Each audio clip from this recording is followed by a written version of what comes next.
Mobiliance, c'est un mouvement d'entrepreneurs qui rassemble une communauté d'entreprises de toute taille, de la plus petite, c'est-à-dire de la start-up, dans le domaine des mobilités, jusqu'à l'ETI qui peut faire plusieurs milliards d'euros de chiffre d'affaires.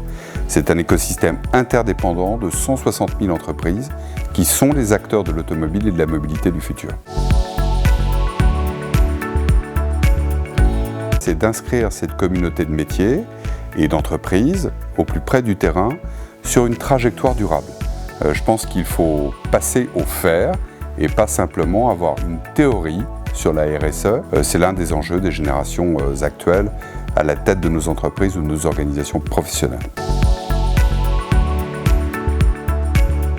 Le bonheur de mon poste, c'est que tous les matins quand je me lève, je suis tout de suite stimulé parce que je sais que je vais avoir une journée dense, riche, extrêmement variée. Pour au moins deux raisons. D'abord, un mouvement d'entrepreneurs vous permet d'être en contact avec des dirigeants et des dirigeantes extrêmement divers, avec une richesse humaine très impressionnante, très stimulante. Et puis l'automobile, bien entendu, parce que quand vous ouvrez votre journal le matin, il est rare de ne pas voir un article sur l'automobile, qui est au carrefour des questions de société, de l'économie, du droit, de l'industrie, de l'innovation, etc. Donc moi, dans mon poste au quotidien, j'ai l'impression de faire plusieurs postes en une seule journée.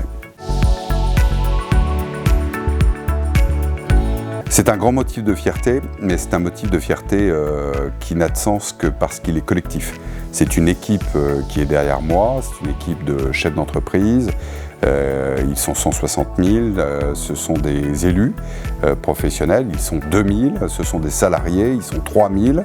Et puis c'est une médaille qui m'a été décernée par le ministère de la Transition écologique. Et donc évidemment c'est une direction, c'est un symbole.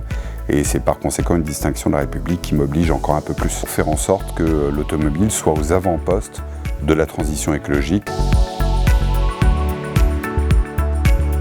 J'utiliserai certainement une phrase que j'aime beaucoup, qui est de Camus. Je ne la citerai pas littéralement, mais le sens y est.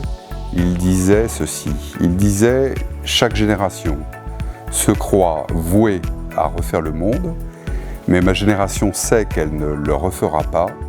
Sa tâche est plus grande encore et c'est d'éviter que notre monde se défasse. » Et je pense que c'est exactement le défi que nos générations devront relever à la tête de nos entreprises demain ou à la tête de notre société ou de notre pays.